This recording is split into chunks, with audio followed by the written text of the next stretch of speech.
This is a new streaming setup, so I have no idea. Actually, do you have your phone on you? Yeah. I have no idea if we're actually live on Facebook or what. Go to LaRose Horses. We'll find out.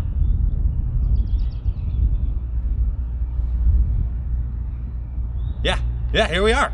Okay. All right. Here. Okay, so new streaming setup. So this should be live to Facebook, YouTube, maybe my personal page, everywhere. We're simulcasting this all over the place. The chats should be right down here, right on this side. Should be able to see, should be better quality. I'm gonna watch it on mine because I can't see that. Hopefully better quality, so that you can watch this in 720 instead of 480, so it won't be quite as blurry. Okay, so hopefully this holds out and this works really well, because I want to be able to stream to all of the channels all at once. Yeah. Okay, so you guys, if you guys type messages now, should be able to see that. I see people talking. We can't see them, so I'm gonna just keep my phone right here, and then we're gonna read off my phone. Yeah, that'll work. So hi, Don. Perfect. So hopefully you guys can read the chat now, and you can just full screen this and leave it full screen. You don't have to have the Facebook window on the side. Yep. Should be much better for you guys. Hopefully. Let me know. Let me know how you like it. So we're trying to make changes for all this, trying to make it better for everybody. I think this will work a little bit better. It's taken a long time to set up, and we'll see. But, so we have Sharky today. That's shocking. The shark has made her return. Yeah. So, if you guys don't know who we are, I'm Jeremy. I'm Macy. This is Sharky. This is Sharky. Well, her name's actually Marley, but we call her Sharky. Yes, because she's a shark. she'll bite you if you don't watch her. Hi. And we're helping people all the way through this little quarantine deal, be better riders, learn and kind of get some insight into our program, manage your horse better, whether you show or not. This should help you guys out. They said they're getting an echo. Getting an echo. Probably because your phone's on. I'm not sure. No, I turned mine on. I'm not sure. Let me know. If it's still echoey, we can do something else. Maybe.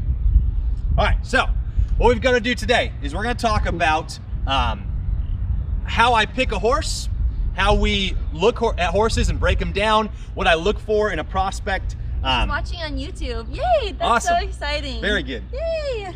Very good. So hopefully we help you guys get some insight into what we're looking for, because really when you ride a horse, it's formed to function, all right? Okay. If your horse is not made to do the event that you want it to do, you're gonna have a heck of a time trying to get that horse involved in the event that you want. So what I'm looking for is I want a horse that's made to do it, that's talented, all right? Those are the two big things. They're made to do what I want them to do, and I want them to be just athletic.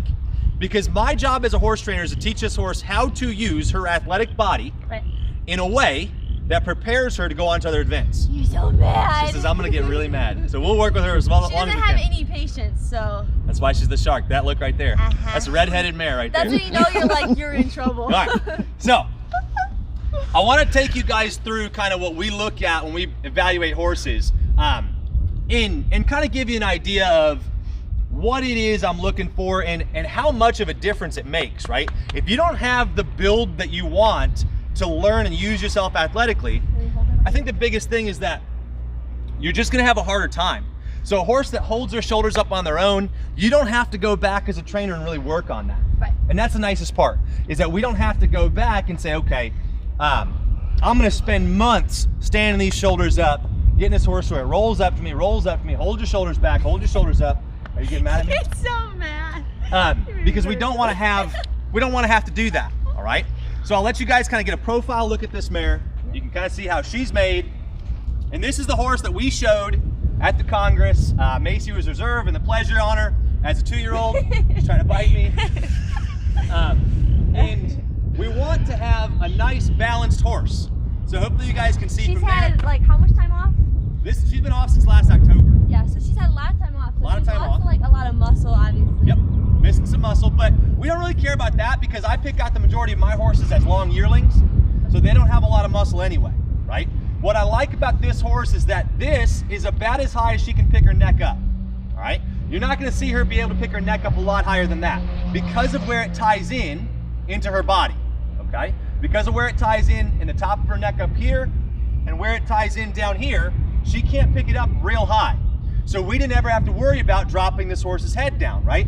So when we say that this horse was a natural, she absolutely, from day one, looked like you could go show her, all right? And we've got lots of videos of some of the first rides that we put on her, And she was slower than the majority of horses that we have now. Right, yeah, for Right? sure. So if you guys watched Dubs yesterday, she was slower than Dubs was now in her very first ride. All right? So a natural born pleasure horse just doesn't want to go anywhere. Now, all that means for me is that I don't have to work on going slow with this horse. No, we spent a lot of time like pushing her Pushing her out. out, yeah. And I loved it. It was really fun. So when you have to work on pushing a horse out, instead of making her go slow, holding her back, you'll end up with a horse that's a lot more fun to show. All right? Right. So you guys can see how she's made right there. Real pretty bodied mare, right? Like if we were gonna keep showing her and put her 10 points on, I think she would do really well in the performance halter. Yeah, I think so too. Okay? Because she's got a real pretty build to her. So we're looking at, if you wanna hold her, I'm gonna poke at her. Oh boy. Can they see from where I'm at? Yeah. Okay. So what I want you guys to focus on, try to keep the head neck in the middle. So keep your hands away from her mouth. Or she'll bite you. Okay. So when you look at a horse, I want you to frame this horse up, draw a box, okay? So your box is gonna be her top line through her hip. It's gonna go around her hip, a box right through here, through her shoulder, and her stifle, and her midline, okay? Poking at her belly, she doesn't like Yeah, it. she don't like that. All right, draw that rectangle right there. Then draw a rectangle below it, all right? Remember, the look that we're going for is a round horse right here. We want our horse to be round. We want her to be up like this, okay? So we've got to get this horse to where she fits within the, where are you going? Where's she going? Take a hold of your animal. So right here, she fits within that box. What we like about this horse is if we draw our box, we're gonna use the 2/3 rule, okay? So I want you guys to look at your horse and think about your horse being 2/3, okay? There's gonna be a little trapezoid right here. So this length right here of this line should be 2/3 of how long this line right here is, okay? Can you guys see that? She is shorter from here to the point of her hip, the point of her stifle, than she is from her shoulder to her stifle right underneath, okay? So it should be a little trapezoid right there, okay? Shorter on top than on the bottom. By the same token, we want her to be 2/3 on the bottom of her neck as she is over the top of her neck, okay? So 2/3 here, what she is right here. Nobody's getting after you, relax. Okay, so 2/3 right there as she is over the top, 2/3 right here as she is over the bottom, okay? So that's what I'm really looking for. I'll step back so you guys can see that. So notice how her back, the top of her back is shorter than the long line underneath her belly, and underneath her neck is shorter than the long line over the top of her neck. If I were to critique this mare anywhere, I would like to see her neck tie in just a little bit shorter right here. Nobody's spoken. A little bit shorter right here, okay? I wouldn't mind seeing this piece of her neck be gone, all right? So if she was missing this and that neck was just a touch shorter underneath, I think it'd be easier for her to get round, all right? So with that in mind, the edges of our trapezoid, Okay. right here, Okay. doesn't have a lot of patience this thing. Help! I'm scared. Quit, don't feed your fingers to your showmanship horse. All right, so now, She's yours. if we take this horse and we look at the slope of her shoulder right here, slope of her shoulder, I want that to match the slope of her pastern right here, which should match the slope of her hoof, right? So slope of her shoulder right here, 45 degrees. So I'll kind of push her mane out of the way so you can see that. 45 degree slope from the top of her wither to the point of her shoulder right there. I really like the way this mare's shoulder ties in, okay? So that puts 2/3 line up here, the rest of it down here, and then if you drew from her stifle, or the point of her hip, down through here, we have that same 45 degree angle right there, okay? Same 45 degree angle across her hip. 45 degrees across her shoulder, 45 degrees across her hip, long line underneath, short line over top. That's a very balanced horse to me, okay? Why does she stand so good for you? I want my horse to be very balanced right there, because I get after her. I know. I make her respect my space. This is how. And you run. You run, you scream and run, and that'll do it. All right? So That's what I'm looking for with my horse. Stay here. Push her back around. Let's see this side. Wrong thing. Parallel park my elephant.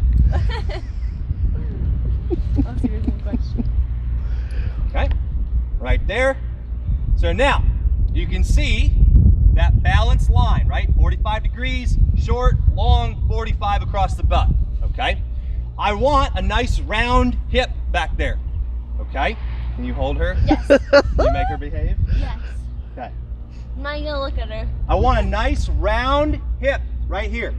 So we're looking at muscle tone of our horse. Nice round hip.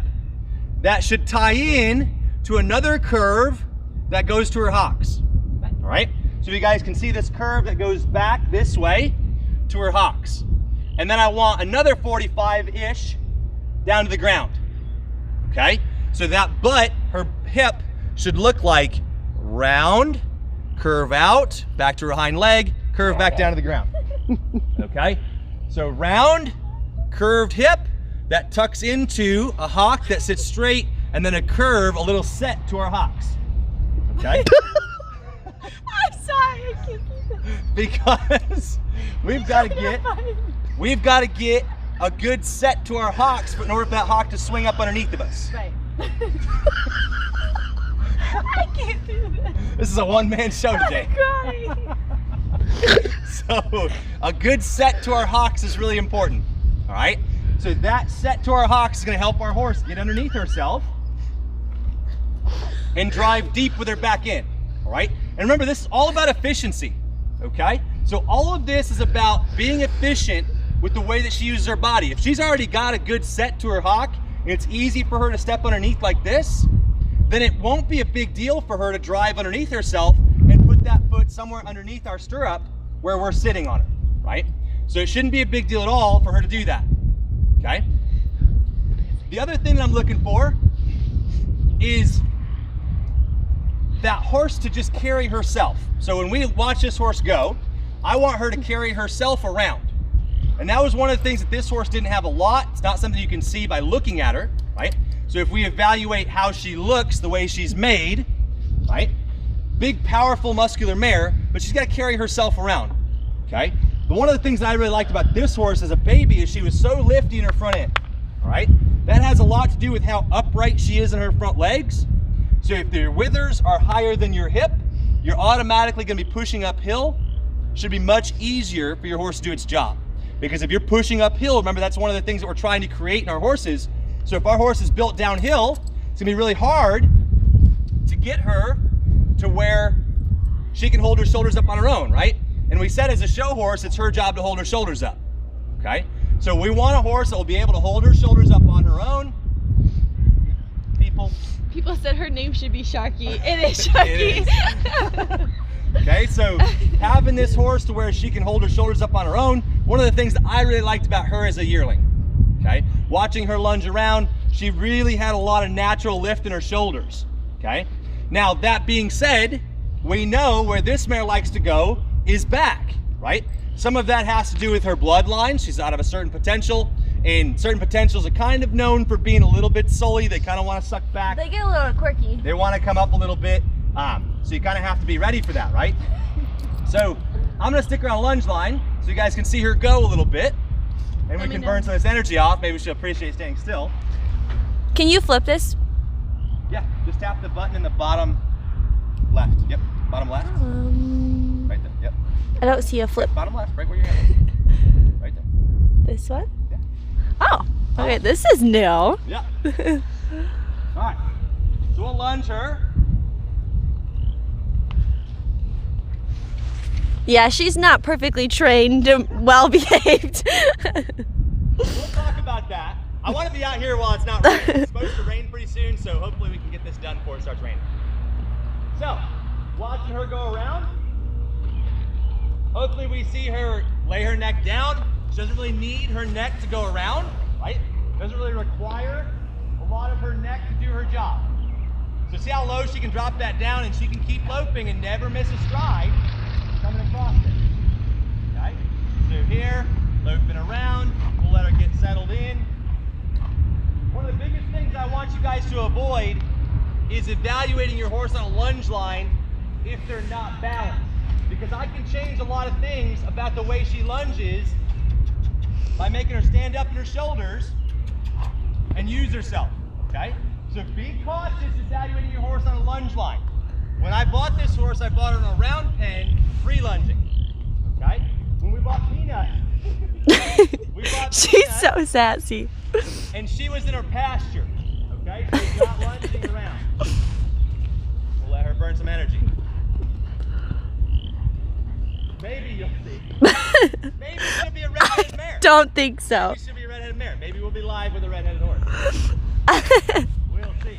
So, like I said, she's not been out since October. She's been just out in the pasture, living her best life.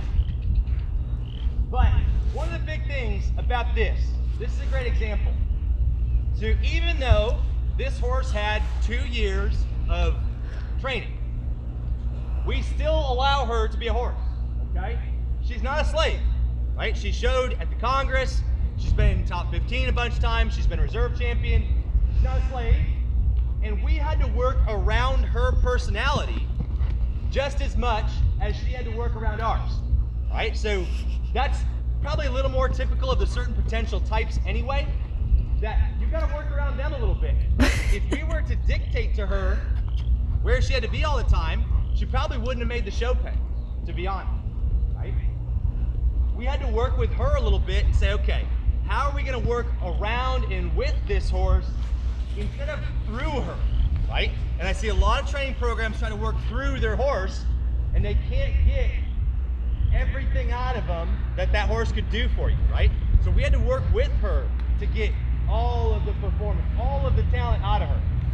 So if you listen and you talk to a lot of people that show really good mares, or a lot of really good horses in general, they'll tell you that the best ones they ever had a little bit of quirk to them. They had some fire, they had some energy, they were a little bit different kind of horses. They didn't come out perfect every time, right? There are horses that, like with her, we get her out to show her, and sometimes you just knew it wasn't your day, right? Sometimes you might as well put her up because she wasn't feeling it that day. And whether we were working at home or at a horse show, remember these horses don't really care about your time frame, right? It's on their time, it's up to them. They don't understand why they're at the horse show. They don't understand how much money's on the line, right? So we want a horse that the winner on that day is the horse that showed up, right? So you gotta make sure that you have a horse that you understand how to work with that horse so that they don't cheat you on show day, right? And this mare was super honest on show day. She was really easy to work with, very, very simple, all right? So as long as you understood her, if you got into her and you tried to make her do it, you were gonna have nothing. So now she's kind of settling in. She's running out of gas now. She is. All right, so now we can see how lots of natural lift in her shoulders, natural rhythm in her lope, even being 8 months out of shape, she still stands up really hard up front, right? She's always stood up really hard up front, always been really sweepy. Now, if we were to critique this horse, she's got just unfortunate white markings, all right? And when you have white that goes up over your knee like that, it's hard to evaluate their front end. They're gonna look like they have a bit more knee than a brown horse, right? So as a judge, you kind of have to see through that. As an exhibitor, you kind of have to show over that, right? So we watch her go around. This mare loves to lope. She hates to jog, always did, okay? I can imagine as a baby, it was so easy for her to lope around that she just never jogged anywhere. So if we jog her, you compare this to a horse like Peanut, this is not nearly as talented a jog as what Peanut does for us, right? So when you watch this horse jog, every step kind of looks a little bit different than the last one, okay? So I'm watching her jog around and I'm like, our legs are kind of everywhere, right? She doesn't hold the circle well, she's kind of all over the place. Not a strong jogger, okay? Never was, never will be. We worked a long time on making this horse jog better. A long time, right? Doing all the exercises that you saw, a lot of two tracking, some log work, getting her to use her front legs, pick up her hind legs, kind of march in place. She just didn't have one, right? So it got decent by the time we showed her as a 3-year-old, but it certainly was one of the weaker areas in this mare, which kind of helped us decide when we were picking a stud. We knew we had to have a stud that was a super strong jogger, right? Gotta be a really strong jogger, because this, it's slow, but it's not great, right? She's jogging along, she picked her knees up, she's got some ankle flips, she's kind of got a lot going on up front. Just not a great jogger. So we wanted to breed her to something that's a lot stronger, and hopefully we end up with a horse that's a lot better jogger. Right? So maybe now she's a little quieter. We'll come back up. We'll retry this. We'll try this again. Here's this. Okay, make sure I'm at the right spot. Okay. All right, so look at this horse from the front. I want you guys to see how she's real wide across her chest. I'll square her up. Real wide across her chest. Real straight legs. I like a horse to be real wide right here because it's going to help them stay open in their front legs.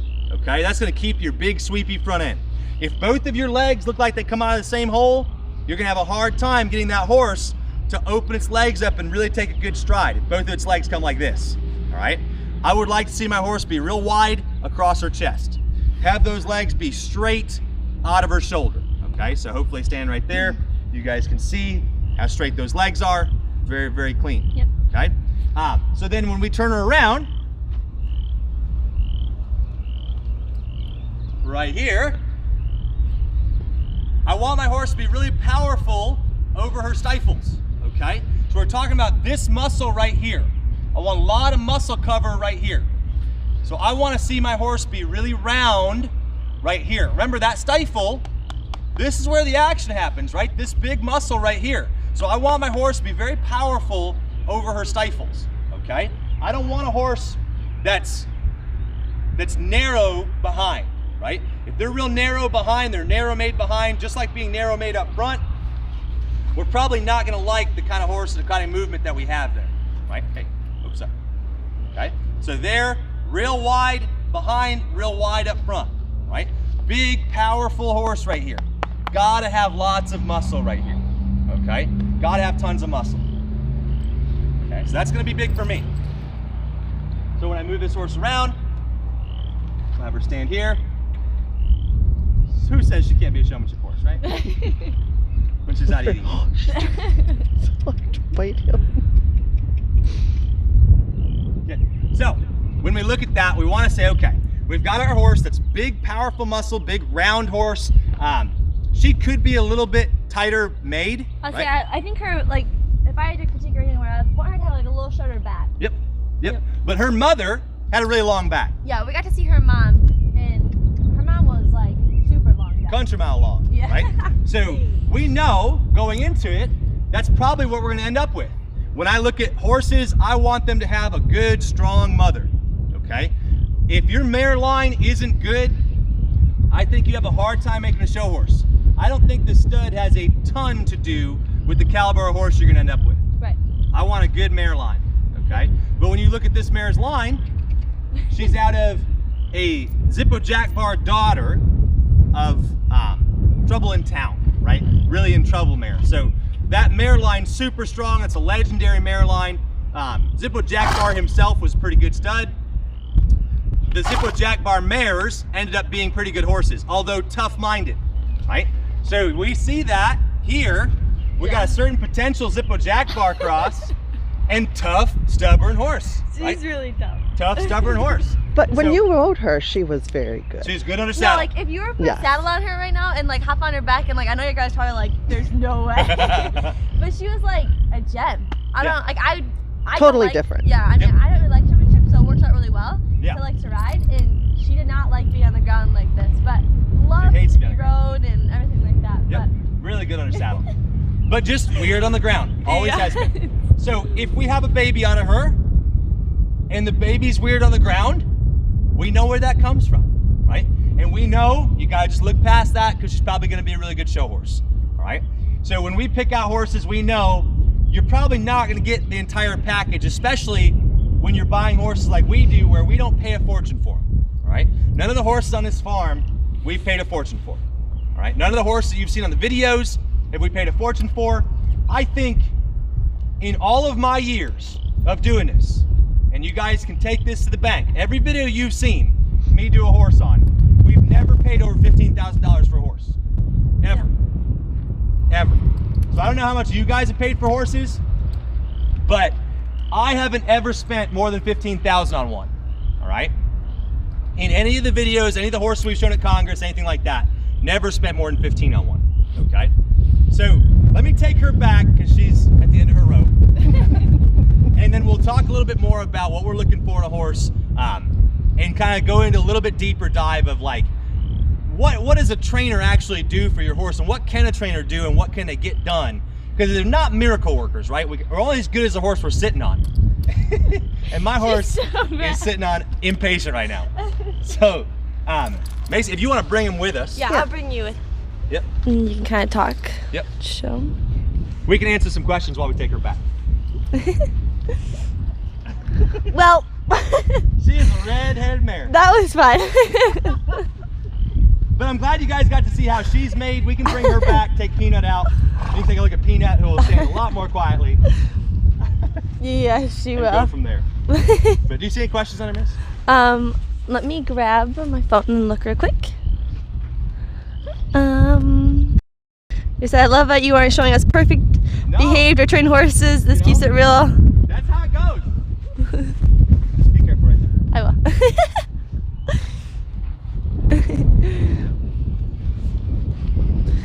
No, I mean, hey, they're not all perfect. They're not all perfect all the time. This mare was far from perfect every day, especially like even when we were showing her and training on her, right? She's never going to be perfect all the time.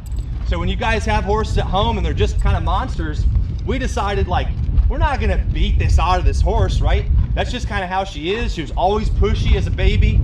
So we kind of just knew we were dealing with that as a show horse. There was nothing we were going to do. We just had to work around it and figure out how do you get this mare to give you as much as possible. Right. Right, to give you all the movement and quality that you're looking for. Let me put her back. You might lose them in here, so just stay out there and talk. Okay. Sharky has earned her way. She's allowed to be quirky. Yes, she has. How tall are your horses? Marley probably is 15.2, I think, maybe 15.3. I think she's probably one of our tallest ones we have. The other horse, Charlie, the paint horse that we did a couple days ago, he's probably 16 hands. And then Peanut's tiny. Peanut's like maybe 15 hands, maybe. And then Piper's pretty big. Piper's probably like 15.3. Enzo's probably like 15.2. So never really over 16 hands for us right now. Is this for a Western horse, right? English would be a little different. I can ask Jeremy that question when he gets back. He's getting Peanut real quick. Where'd Peanut come from? I found, when I was showing Marley at the Congress, who was the guy? Is it Randy? Who, when I was showing Marley at the Congress, Randy Haynes, we got Marley from him. I was talking to him in the lineup, and he said something about he has a couple yearlings there. And so that's where I got Peanut from. Yeah. Randy Kim Haynes in Ohio. The other girl said, how tall are your horses? I said, Piper's like 15.2. I said, they're not over 16 hands. Dubs is probably, Charlie's probably the I biggest said, one. our biggest one we have, yep. He's 16.1. This is a little different style of horse here. This is Peanut. You guys have seen her in the videos. Certainly more of a pleasure style. Marley's definitely like the all-around style. She's kind of big for a pleasure horse, to be honest. Yeah, she was a little big. Like she's probably 15.2.5, 15.3. She's pretty big horse for a pleasure horse. And yes, I definitely think, I'm hoping she's not a protective mom, but I think Molly's gonna be a really protective mom. Doubts. And we said, you know, if it doesn't go well, if we don't end up with a baby that's good-minded, we're either going to try to find a super quiet stud, or, you know, her babies just don't work out. And right. that happens. And that's certainly a chance that you have to take. if her baby take on her personality and she's too hard to train on, then we got to do something different, right? Maybe you have to look at breeding her to like a lazy loper or something like that that's a lot quieter, just known for being ultra quiet. And you can't breed her to something that's a little bit hotter, right? And then, is this for a Western horse, or then would English be a little different? It's gonna be a little different, but honestly not much. Because if you look at like AQHA hunter or saddle these days, it's pretty similar. So the style of movement that you're going for in a hunter horse is not a ton different than a Western horse these days, right? They're kind of, for lack of a better term, just big pleasure horses. They are. As long as you're not looking to get into the fence stuff. So normally when we say hunter or saddle horse, we're talking about AQHA hunter horse that's gonna be just on the flat. It's got a long trot and do equitation, all right? So most of the time those horses are gonna be big old horses, but they're made nice, right? And it's all relative, okay? So when we look at this mare. Let me quickly turn this around real quick. Yep. And there's one more question. Would you be able to draw out, would you be able to draw a diagram on paper showing the box and the angles and send it out to us? I'll do you one better. So what I'm gonna do is I'm gonna take a screenshot of the video that we shoot today, or a picture of a horse, and draw some lines so you guys can see it. Let me see, is this okay? Yeah, it's gotta come up just a little bit. A lot of ground. All right. All right, I can hold this one. Okay. So I just wanted you guys to see Marley. Yeah, it's a little dirty. But I wanted you guys to see Marley so you could understand kind of what we're talking about, so you could see the different styles, right? Because Marley's super talented. This one's pretty talented, but she's got to grow up a little bit, right? So this one's a good example of the big all around powerful hip, right? We can look at this horse and we can kind of balance her out and say, okay, where's the energy coming from, right? Where's the power going to be coming from? If you look at the way she's made, she's real strong back here. Huge muscle right here, right? Very wide, very powerful hip. Again, we're talking about that curve into a nice setback for our hocks, and then she's a little posty hocked, Yeah. right? So not necessarily as underneath herself as we'd like to see. I'd like to see a little bit more set on those hocks. That would help her stay rocked up and onto that back end a little bit easier, right? You can imagine if she's trying to stay rocked up and back, but she's built like this, it's gonna be hard to do. Right. If she was built like this, she's already ready to sit back on that back end, right? So while this horse is very good behind, She's we've really good behind. never struggled driving this horse's hock up. It would be easier for her to stay back if she had a little more set to these hocks. She's a little posty. A little bit taller up here. And the other piece that is, if you look across the top line of this horse, you see where we're pretty downhill, right? We've got a ways to go up here, and this is considerably better as a 4-year-old than it was as a 3 and a 2-year-old, Yeah. right? As a 2-year-old, she was extremely downhill. She was like 14.3, 15 hands at the hip, and 14.2, 14.1 at the wither. Yeah, I'd say she's like maybe 15 hands right now. Yep. Like she's really little, but Yep. she's really like compact, so it kind of fits her. Yep. But what we were talking about was if you drew your top line, right? And we said we struggle getting this horse's head down because gravity is working against us. If we're built like this, she had to kind of rebalance her neck like this, or she would just fall into the dirt down here. Right. So if everything's built downhill, you're driving everything that way, it's really hard to rock back and hold your shoulders up. Right. So in order to rock back, she had to literally rock her head and neck up. Right. Because if we dropped her head down, everything was just gonna gradually come over. And then we're never gonna get 200 feet down a rail. No. All right? Another big thing we struggled with too was how her front legs came out of her shoulders. Yep. She's built really narrow. If you look at the difference between her and Marley, look how much more narrow she's built, right? Those front feet wanna stay a little bit closer together. So we are wider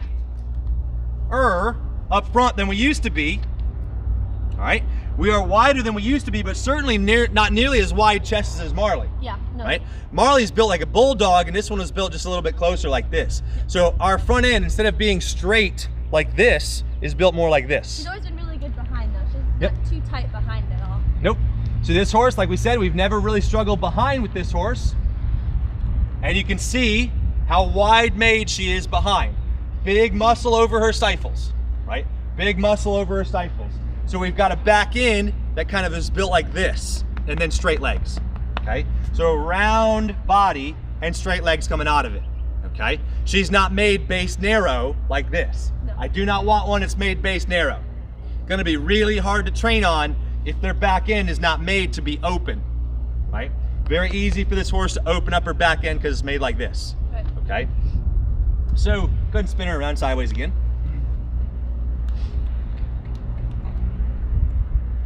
And just so much easier to be around, right? I love her. So much easier to be around. And it's just, that's our horse's personality, okay? She's been like this from day one. Like, she's never went on a trailer before. We picked her up when we first bought her. In the middle of the Like, night in the middle almost. of the night. It was like midnight, 11, something like that. She's never been off the farm. Never been off the farm. And she just walked into the trailer. Pitch and- black. Yeah, it's pitch black, and she was really good. And like when we brought her back to the farm, she was like, whatever. Yep. But she's always been really easy to deal with, and I need that.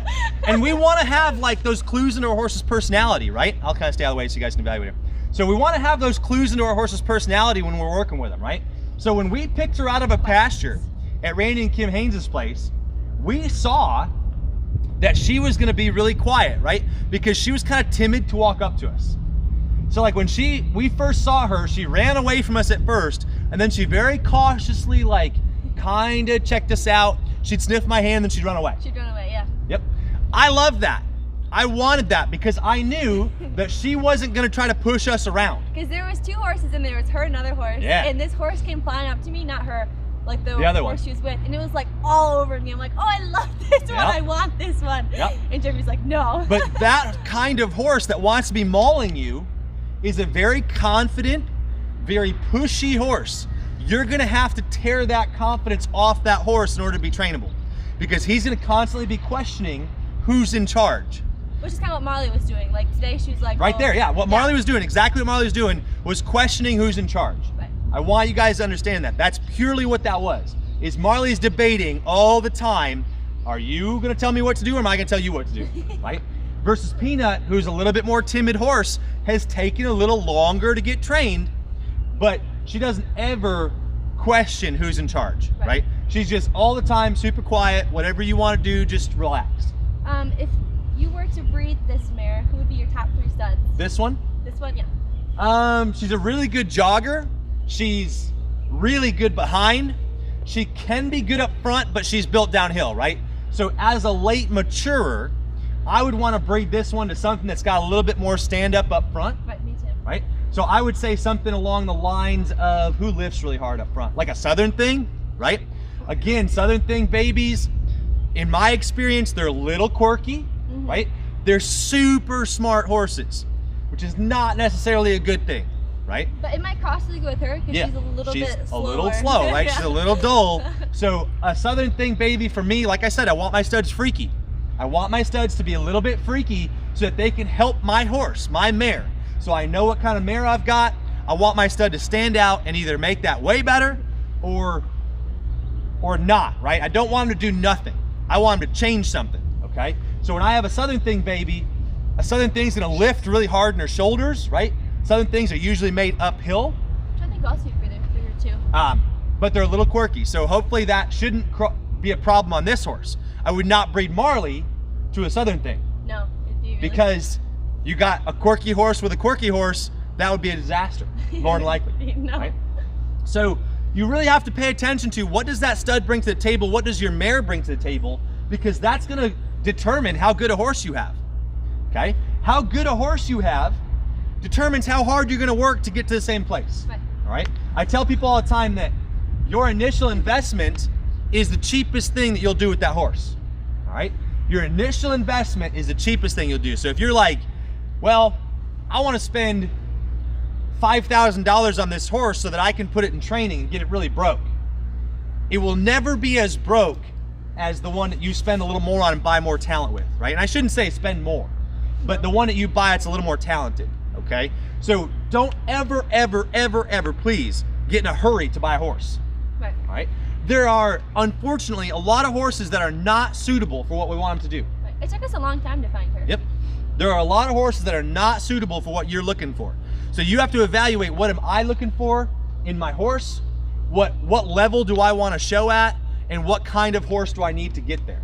Because if you don't start with a good product, if you guys are a trainer at home or do-it-yourself amateur or whatever, if you're not starting with a good horse, you'll only be as good as the horse that you're sitting on, all right?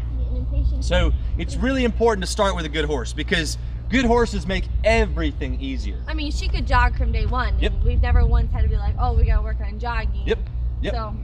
So that frees up time for us to do more practice at a walk, do more practice at a lope, Right. get more fine-tuned with our buttons, everything, because we don't have to spend nearly as much time jogging, Right. right? Versus Marley was such a good loper, and we didn't have to worry about going slow, Right. that we could work on her jog, right? Almost entirely from her 2 to her 3-year-old year, we jogged. Yeah, if you're on our Patreon page, you can scroll all the way down. Yeah. There's a bunch of videos of us working on her Working jog. on her jog, yeah. So that was all we worked on from her 2 to 3-year-old year is jogging, okay? So they're probably all gonna take the same amount of time in the end, right? If we said that a pleasure horse takes, a good one, takes 8 months to go from start to finish, if you start with a good horse that's trainable, right? It's gonna take 8 months start to finish. Consistent, solid, 8 months of training. If your horse is not very good behind, 3 of those 8 months might be focused on opening up behind, right? If they don't stand up in their shoulders, 6 of those 8 months might be backing and turning, getting that horse to stay up back here, Right. right? If it lifts really hard in its shoulders, you don't have to spend those 6 months doing that, right? And you can get your horse broke a lot faster, okay? So you kind of have to decide, what do I like to do as a trainer? Do I like to work on back ends? Am I scared to work on back ends? Am I not very good at back Can you ends? pop her on lunge lines? You can talk about it? Yeah. And it depends on how they grow. Yeah, and how they grow, right? Because they change all the time. So when you're evaluating your horses, kind of the old cowboy rule was 3 days, 3 months, 3 years, right? When you look at a horse and you evaluate its movement, check it out at 3 days, check it out at 3 months, and then don't look at it again until it's 3 years old, because they change so much through their growing process that you might like them one day and hate them the week after, all right? Do you want to bring this over there? Or Yeah, we can probably do that. wherever you want to do. You guys can chat with me for a minute.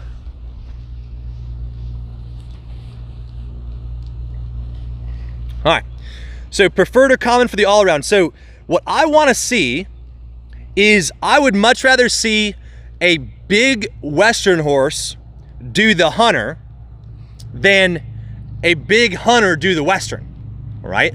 So I think when you're talking about AQHA all around these days, right, or APHA all around, I think you're gonna have an easier time taking a bigger Western horse and doing the hunter or the eq than you will taking a big hunter horse and doing the Western or the horsemanship or the showmanship even, right?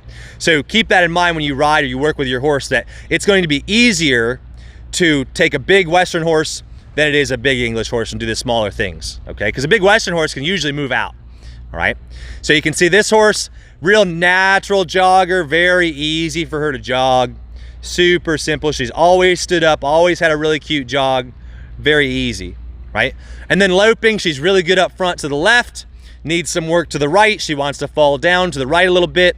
But see how easy that transition was for her? She went from a jog, popped right up to a lope, and she stands up hard, right? Go ahead and break her down again. Some of that is trained, some of it. Not all of it though, right? Not all of it is trained. Some of it's just natural. And that's one of the things I look for in a horse. I figure we want that horse to pop up as much as possible into her transition. So if we're going from her jog, right? This is standard jog. See how she went right from her jog to her lope right there? Didn't mess around, no long trotting, no extended jogging, no flying around. She just popped right up. We're gonna get wet, like real wet. All right, let's move in. She's gonna get mad. We're gonna get rained on. Showmanship horse, right? So this horse, very, very easy to go from slow jog up to lope, right? We want a horse that can just pop right up into it. Anytime that she's not gonna pop right up, then she's going to struggle, right? And we're gonna have to train that out of her. We're gonna have to say, okay, look, you can't long trot into a lope off. You can't just run off into the sunset to lope off, right? So you've got to work on that right there, and that's gonna take some time. So figure, okay, there's 8 months to train a horse. If you have to spend 3 months teaching them how to do a transition, 2 months teaching them how to do a transition, then you're gonna have a heck of a time, right? You're wasting time. That horse is no longer gonna take 8 months most likely. It'll probably take like a year, okay? So keep that in mind when you're working with your horse. You've gotta have, the better horse you start with, the higher quality you start with, the easier everything you do will be, okay?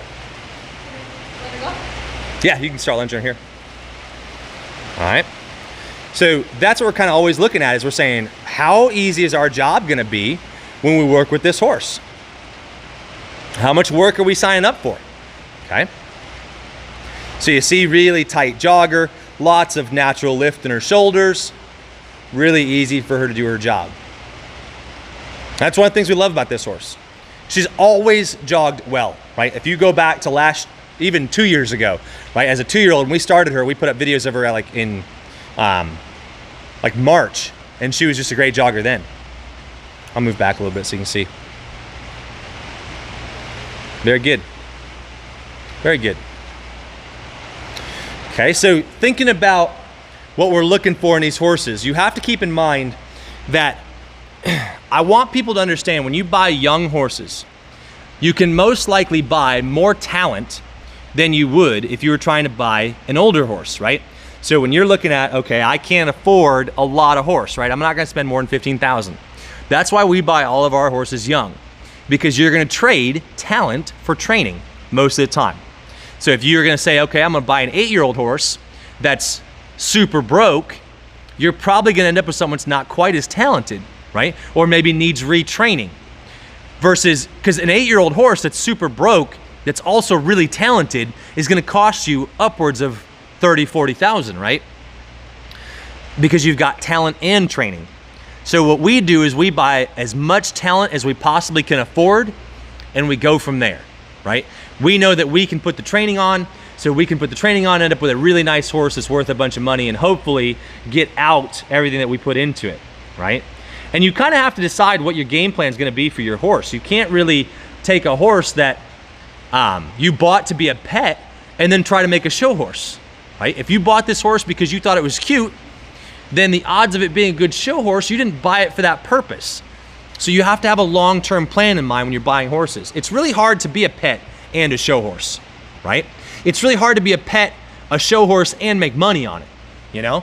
Like, thinking about it that way, when you're trying to do all that stuff, you're trying to put all those, that's a lot of pressure for this horse to do, right? I don't know where the chat is, I can't see it. So that's a lot of pressure for this horse. You kind of have to pick, are you gonna show it or are you gonna make money, right? It's hard to do both. You can't really show and make money on one because it just costs so much to get there, right? So when you're dealing with your horses at home, keep that in mind. You kind of have to have a long-term plan in mind and then adapt and adjust as you go. So when we pick out young horses, we bought this horse and we said, okay, let's get her broke, let's put 30, 60 days into her, and then we'll evaluate her, right? And we'll decide, do we like this horse? Is she gonna work for our purpose? Does her personality mesh, right? Because if she's talented but not trainable, that's not worth anything to me, all right? Talented but not trainable isn't worth a lot to me because they've got to get broke to get to the show pen, all right? And keep in mind, as a horse trainer, all I can really do is put the buttons on, right? I can teach that horse how to use its body, how to do things, but I'm not going to be able to just create something out of thin air. Anytime you go to try to change what this horse is or isn't, you're gonna sacrifice something else. So we could have said, you know what, she has to make the show pen as a 3-year-old. She has to, 100% has to. So we're gonna have to drop her head down and force her to drop it lower than she's able to carry it, and something would have given, right? Something would have had to break, right? And what that most likely would have been is her front end. She would have had to pick up some knee, and she would have had to be slammed back and just really overworked to stay back. I'm not willing to do that as a horse trainer, so we just let her grow up. All right, we said we love her personality, she's really easy to be around, she's worth putting some extra time into. All right, don't get short-sighted by the fact that you bought this horse as a long yearling and you put a year worth of training into it and you've got to show it now because it's 2 and you show 2-year-olds. All right, we have a plan in mind for all of these horses. Marley stood up, she had what a show horse needs as a 2-year-old, so she showed as a 2-year-old. Same thing goes for your lunge line babies. If that horse wants to stand up and it wants to go slow and it wants to do it, that horse can make a good lunge line. If you have to overwork your horse to make it get to the lunge line as a baby, it's not gonna cut it, right? Leave it off, let it grow up. It's not gonna make a good lunge line, right? A lot of horses do not make good maturity horses, do not make good 2-year-olds, do not make good 3-year-olds. but this horse is probably going to make someone an awesome 5-6-year-old horse, right? When she goes to do the all-around. So we just had to wait on her, all right? I've got a good feeling that this horse should be ready to be in the show pen this fall if the shows ever come back, but we've got to get to where she can do this on her own because we can't help her in the show pen, right? We're going to show against something that's more natural. So, and if she can't do it, we're going to back up our expectations and say, you know what, maybe she can't compete at that level. We don't know, right? That's up to her, not up to us to decide where she's going to end up when she goes to show, all right? So I want everybody to understand that when you buy horses, you have to have a plan in mind. You have to know what you're looking for, right? And you have to say, does this horse fit my goals? And reevaluate often, right? At least every 6 months, reevaluate, all right? Training horses takes a long time. Plain and simple, it takes a long time. It's gonna take you at least 8 months of a good training program to get broke. Bear that in mind. No matter what horse you have, as long as you're in a good program, it's gonna take at least 8 months to have a broke, good, solid horse. We need to have a good, solid foundation on these horses. And then they can go do whatever events you want, right? Whatever event they're gonna enjoy. Because that's the next piece of it. What event does she like to do? Because for a while we were like, well, maybe she's not gonna like the pleasure. Maybe she needs to go on and do some other event, right? Whether she becomes a ranch riding horse or a showmanship horse or a trail horse or whatever, it doesn't matter to me, right? Because I bought a talented horse that I liked, plain and simple, okay? I bought a talented horse that I enjoyed being around. Try to buy as much talent as you can. Personality is a bonus, right? Trainability is a must. If they're not trainable, you either have to let them grow up or you have to reevaluate, right? Because the odds are so good that you're gonna show against something that's trainable and talented when you show at the level that we show at, right? Very, very likely. Okay. Is the chat working? Yep. All right. Got questions? What do you guys have? I'm here to help you guys. If you guys have any questions, you can send them in. Jeremy can go over them. Yes. Yep. I'm so sorry. This kind of was like the first part was kind of a mess. No, that's fine. I mean, that's just live horses, right? Yeah. It's gonna be what it is. So for us, I mean, we knew Marley was gonna be a handful out there, but I wanted you guys to see her. Yeah. And look how much easier this horse is, right? Much easier horse. Doesn't want to be in your pocket, doesn't want to be in your space, very respectful of what you're doing. Really nice horse to be around. Really nice horse to be around. How is Peanut bred again? She is a Batman out of a Hocus Pocus hot rod mare. She's a full sibling to So Good to Be Me, which has won the trail, I think, like 3 times. Won the twos. It's with Blake Weiss. Blake Weiss. Yep. Yep, Blake Weiss got it. Super nice horse. Doesn't look like this one. No, not, yeah. A lot bigger. So Good to Be Me is probably like 15-3, 16 hands. Yep. Big old bay horse. But you know, that's breeding too, right? Full sibling doesn't look anything alike. Okay, both talented horses, but very different in regards to what classes they're gonna be good at. Yep. Yep. The Batmans, to me, at least from my experience, are a little bit slower to mature. Maybe a little bit tougher minded, but I think once she's broke, she's gonna be very broke. Go ahead. Any thoughts on foals from Hot Rod or Jet Sets? Hot Rodder's Jet Set. So if you know the story behind Hot Rodder's Jet Set, right? Tom Chown showed it. Couldn't put your feet on it. He hated spurs.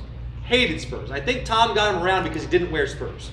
All right. So Hot Rodder's Jet Sets. Whenever I get a Hot Rodder, like her mom, Hocus Pocus Hot Rod, right? Hot Rodder's Jet Set.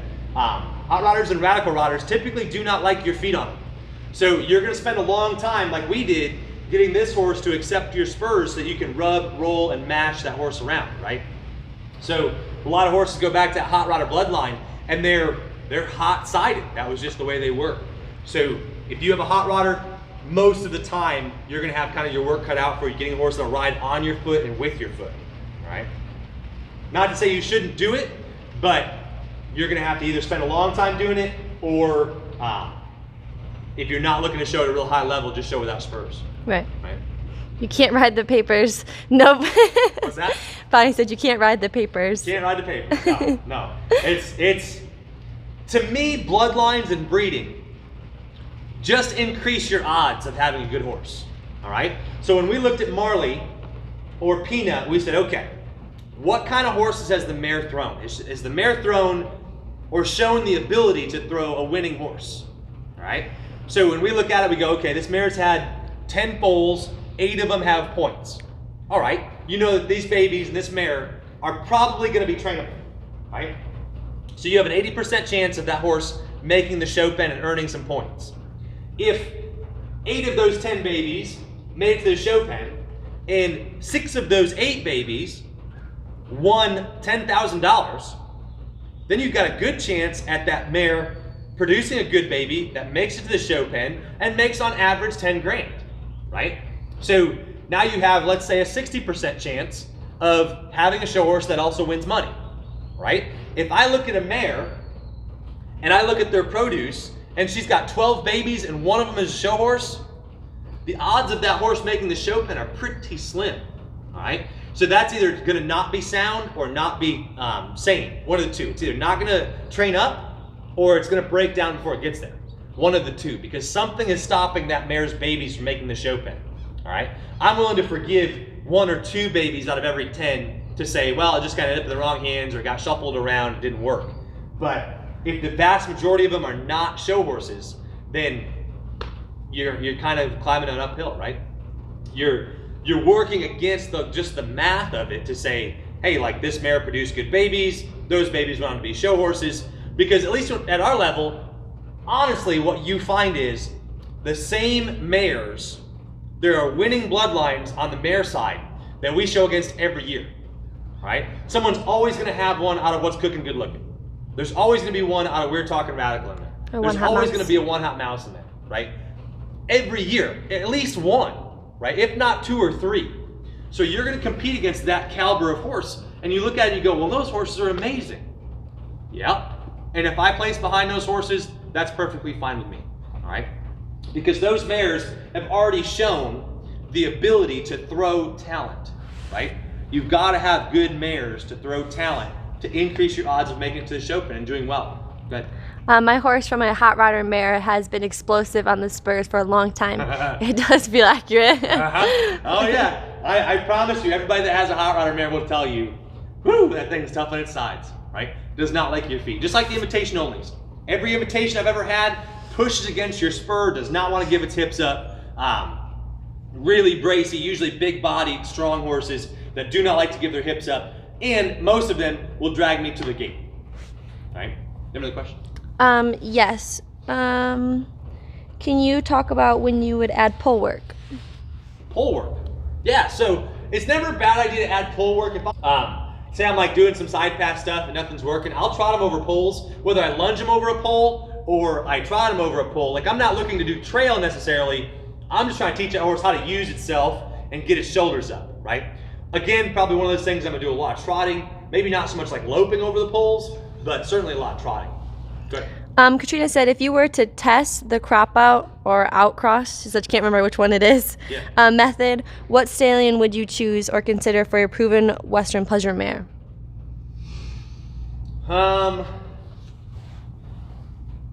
Proven pleasure mare. The crop out. Does she mean like trying to get a paint baby? What does she mean? She says thinking in regards of broadening the gene pool. Oh. To try to get like something that's a little bit like out there. Okay, so I said in 1 second, it's frozen. Oh, I said in my live. No, it's frozen. 1 second. No, catch back up. You can move towards the door now if you want.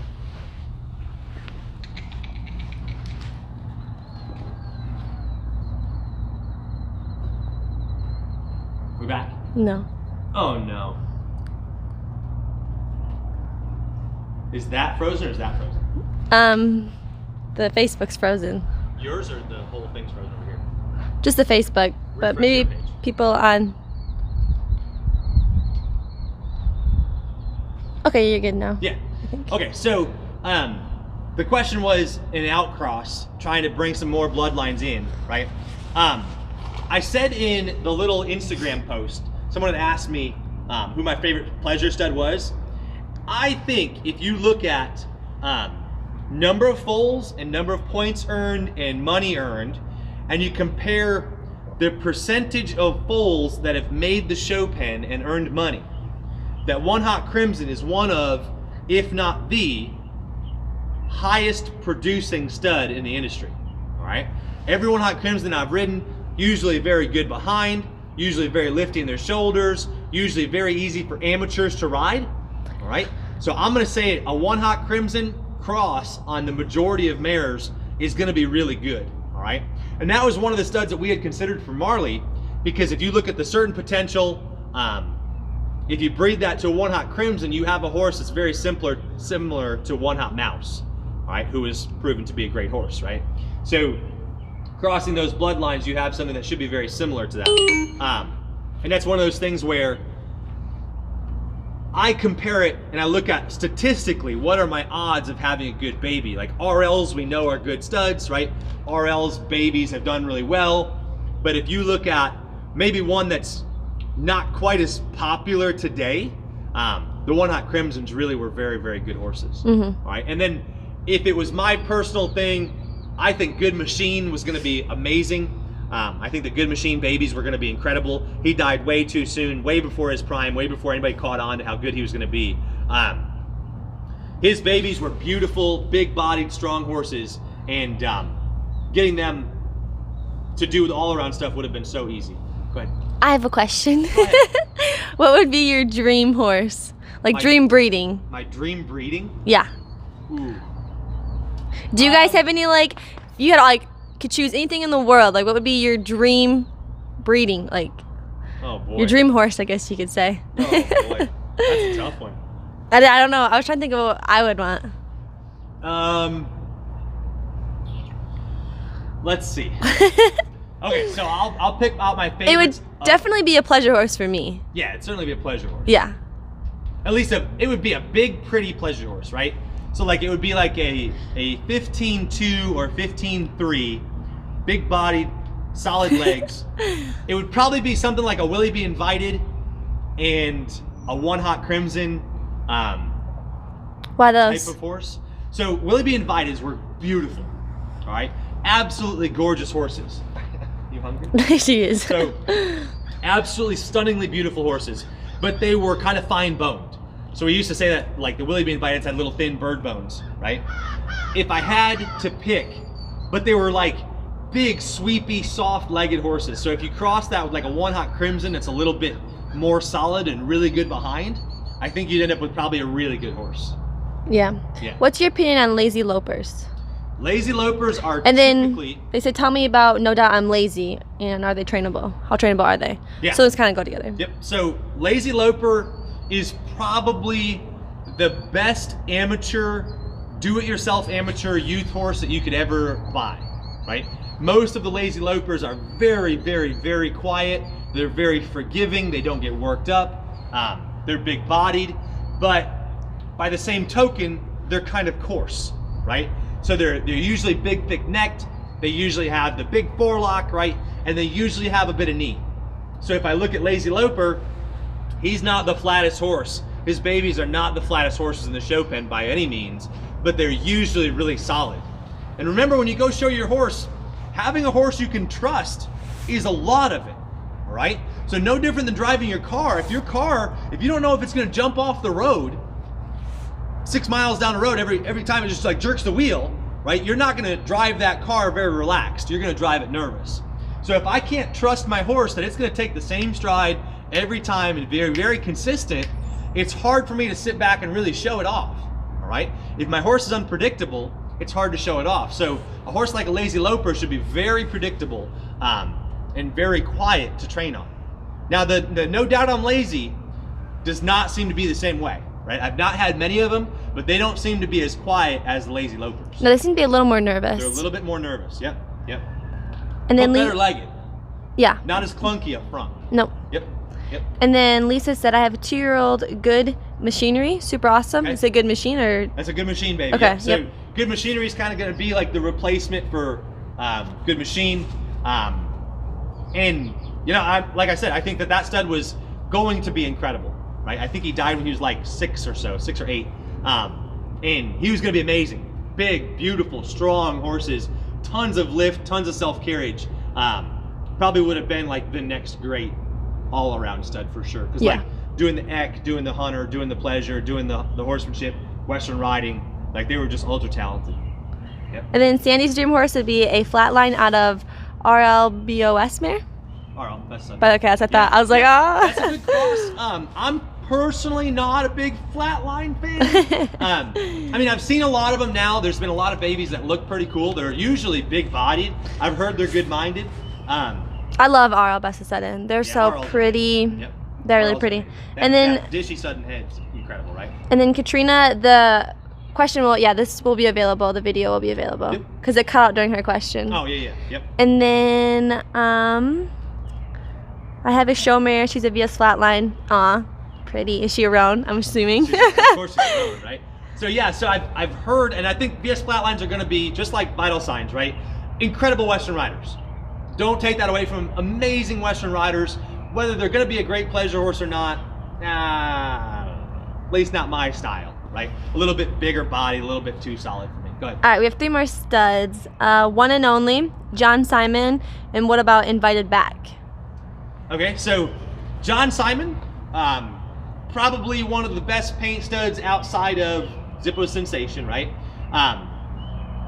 Hard to say because a lot of those John Simon babies have ended up in really good hands, right? A lot of those John Simon babies have ended up with, I know. A lot of those John Simon babies have ended up with like Jeff Gibbs, good trainers, good high-end programs. So that's going to skew the numbers a little bit to where like the general population of APHA doesn't have a lot of John Simons, at least not that I've seen. But certainly a good stud. One and only. Yeah, one and only. Yep. Who? Okay, so- why one and only sounds so familiar? I just rode one. Yeah, I don't know much about. Who was the one and only? I just rode. Why am I drawing a blank? I'm drawing a blank too. I just saw them. And I was like, oh, it's a nice horse. Oh, was that at Cindy's barn? Who's? Reynolds? Yeah. Yeah? You're welcome. I wasn't even there. Yeah. So that's a one and only, and that was a good, solid, quiet horse, right? So maybe that's enough to tone down the invitation only, because that was a nice horse. I really like that one. So Is he like a hunter? he was a big, tall all around. So Cindy, if you're watching, really nice horse she's got over there. Really cool horse. Just saw him the other day. Yep. And then invited back. Invited back. Again, another one of those invitation onlys. Whew, they're tough. They're tough horses, and if you don't get something to tone down that invitation only, to me anyway, you're gonna have a lot of animal on your hands, right?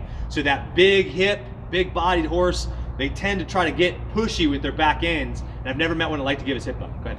And then Sandy said my flatline was so good minded. That's awesome. I've heard that. I've heard Yep. they're very, very good minded. And Lisa said by invitation only. Yep.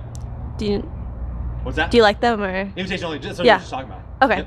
Invitation only. So the invitation only, any son of invitation only, if the mare that they crossed it to didn't tone down the invitation, you're probably going to have a tougher horse on your hands. I wouldn't necessarily recommend an invitation only horse for an amateur. No, if you had it with a trainer, it'd probably be a little. It'd be Yep. better. Yep. But to be honest, like if you were like a do-it-yourself amateur and you were older, and like I love horses so much, but I don't like when they get naughty. Obviously, you guys saw today with Marley. saw Mason Like bail on Marley. I pass them off to Jeremy immediately.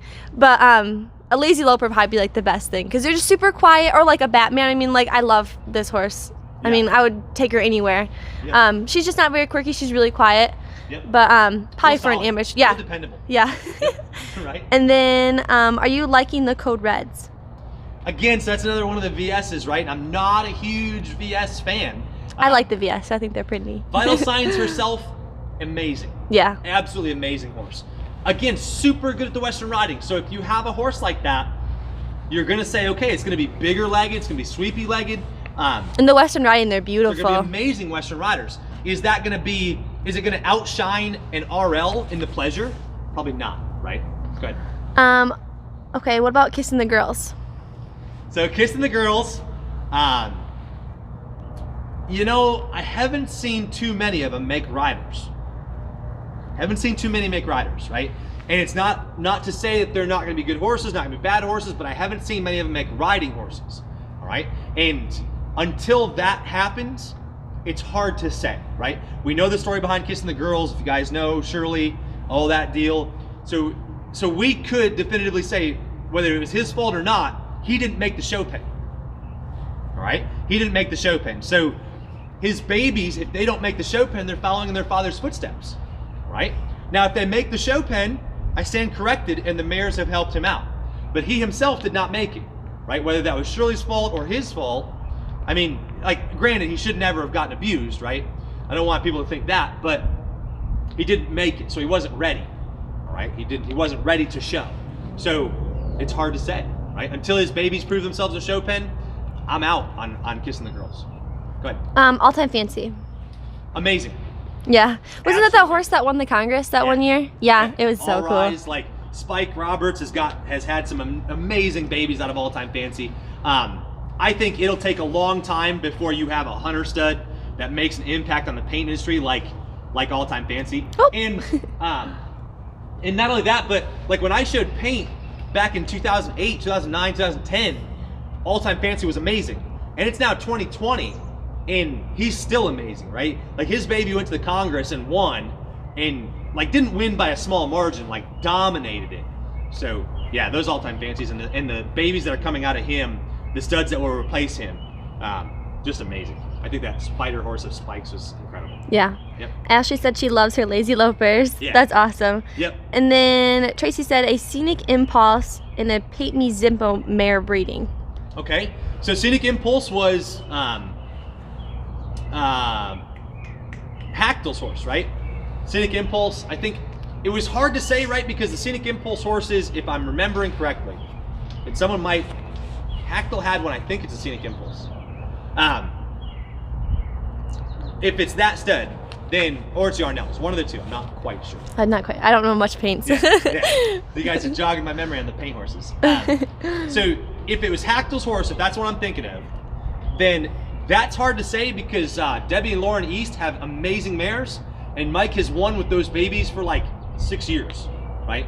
But they're really good mares. Yeah, Hector's shown several of them. Yeah. Yep. So he's riding Debbie and Lauren East's Thanks, horses, John. And those mares are incredible, and like the babies that he's showing every year, I mean, they're just amazing, right? So if you're working with the baby of LeBron James and Serena Williams every year, you just have a really good horse, right? So it's hard to say, but the ones that I've seen of Mike's were sweet. Yeah. They're really cool. And then Good Machinery. Is that Good Machine or is there two different ones? He's a Good Machine. No, Good Machinery is a Good Machine son. Okay. But I don't know his... I'm just getting into the breeding, guys. Off the top of my head, I don't know his bloodlines on the bottom. Because I know Good Machine. Yeah. But I don't think I've ever heard of Good Machinery. See, I'll look up Good Machinery. And then what about Awesome All Night? We'll get to your about the Good Machinery in just a second. Yep, I'm gonna look up Good Machinery because I'm not familiar with what he is on the bottom side. What about Awesome All Night? Do you know that one? I don't know that one. He must be newer. Is he a hunter stud or is he a pleasure stud? I'll have to ask her. I say because I have peanut. No. Hey, Oh. hey. Naughty. All right, Good Machinery is a good machine out of Vested Miss Buckeye. I don't know her personally. It's an investor mare. So investor mares, any of those investor mares, so if you go like Principal Investment or any of those mares were awesome. Go ahead. John said Good Machinery is Jane Backus. Jane Backus, Jane yeah. Backus. Yep. Yeah. So yeah, that's a good machine on top. Out of a investor mare, should be a really good stud, right? Should be very good. There's investor mares. I really like that bottom side. Good. What do you think of crossing Making Me Really Wild with a One Hot Crimson Zippo Mr. Goodbar mare? Amazing cross. Good job. Good planning, right? I'm gonna give that one a huge thumbs up because, and I don't know why you picked it, right? So you can clarify why you picked it, but I'm gonna tell you why I like that cross. Making Me Really Wild, incredible jogger, super lifting his shoulders, very, very good up front, right? And One Hot Crimson and Good Bars, wicked behind, bad joggers, right? So that cross should fix both sides holes, right? So that should be a really, really good horse. Right? The Awesome All Night, that's an ATF son. All-time fancy. All-time fancy son. I have one on the bottom side. Do you know what is on the bottom side? The bottom side, guys. Focus on the bottom side. Right? It's all about the Here, mare. I'll look them up. Awesome. So I want to know what kind of mare they're out of, right? In order to be a good stud, they got to come from a good mare line. Yep. But good job on that. That would probably be, I mean, it's early to say with Make Me Really Wild, but I mean, we're really excited about him. The babies I've seen look amazing. But that's good thinking. So that might be up there with like one of the best crosses, I think, is Make Me Really Wild with a good bar. But She said, I love everything about him. My mare is an average jogger and a decent loper, but needs more lift from the front end. gonna be wicked behind though. That's right? Your mare awesome. is good behind. She's not a great jogger, and she needs something that's gonna stand up a little bit harder up front. So, yeah, absolutely. I don't know, how do you look for the papers on Awesome All Night? I just look up like the name of the stud and I do APHA or AQHA. I think it's APHA. Yeah, he's APHA. My mare is a TB. Thoroughbred. Yep. Wow. VS Good Ride. Yes, good ride. You know, I was shocked to see, like I saw that horse on Charlie's page and I saw the Simon's girls doing lead changes with him and I was like, oh, that's a nice horse. Like he'll be really good in the Western riding. And then he won like everything. Like he placed in tons of stuff. I was a little surprised to see that.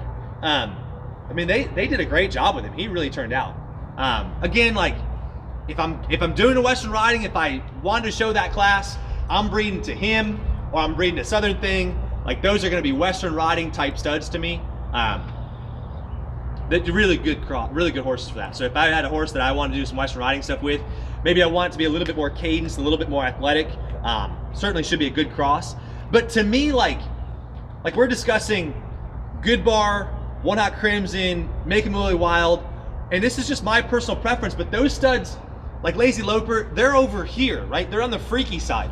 Lazy Lopers are freakishly quiet. Good bars are freaky good behind. Willie Wild is freaky good up front. So I want my studs over there. And I just feel like the VS horses are just good everywhere, but they're not outstanding anywhere, right? So you're gonna end up with a polarized horse, right? Like if you had just a great mare and you were like, well, she doesn't really need any help anywhere, then it certainly should be a safe cross. Right. Right? Yep. What about the mechanic out of a Zippo through time mare and a good machine? Okay. I'm actually not familiar. Look up the mechanic because I actually don't know his breeding. I'm not good at this. I actually don't know his breeding off the top of my head. Oh man, it's freezing again. Yeah, it's gonna snow. No. No, the camera was freezing. Oh.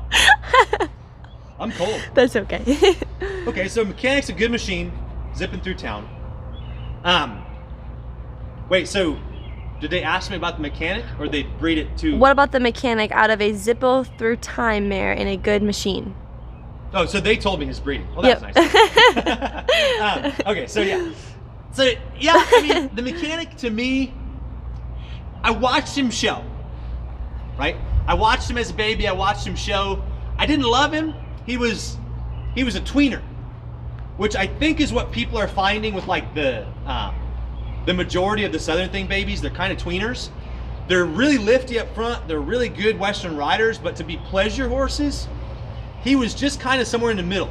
I think if it's me personally, and I'm just putting myself out there, I'm gonna say that Mechanic and Southern Thing, they will make their name for themselves in the hunter or saddle pen, right?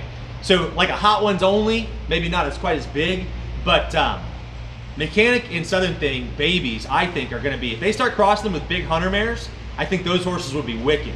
I think they're gonna have a hard time converting that style of horse, right? Like Southern Thing's kind of narrow, he's kind of, they're kind of quirky, they're not very big, strong, powerful horses. I think they're gonna have a hard time making a name for themselves in the pleasure pen. Go ahead. Your top hunter stud. Top hunter stud, Hot Ones only, all-time fancy. And honestly, like I don't want to sound like I'm knocking these studs. You just have to find where they're going to be good. I truly believe if they start crossing those Southern Things with big hunter mares, that could be a great, great, great cross. Great cross. Yep. Go ahead. He's by Good Machine. Good, Better, Best. Good, better, best. Sounds like a good machine. Good, better, best. Okay, what do you think about Gentleman's Son Roses? To be honest, I don't love them. Good, better, best is a... Wait. I'm gonna need my phone back, 'cause like for some reason I can't scroll up in these chats, so Yeah. I'm missing some answers. That's Nancy Sue Ryan's. Good, better, best. So look at me out of a Wahoo Baby. Okay, so Wahoo Baby was amazing. Look at me's make really good all-arounders. Oh, and the other hunter stud that I really like is who's the one that Piper showed? Piper's. Heidi and Dawn. They showed the gray and the roan. Oh, allocate your assets? Allocates, yeah. That's a good hunter stud. I really like my allocates. But yeah, good, better, best should be a good cross, right? Look at me, really nice horses that make good, strong all-arounders. Yeah, the Wahoo Baby was amazing too. Go ahead. Your top hunt seat sire to a daughter of Winnie's Willie. She's 15-3, but needs the big hunt seat movement.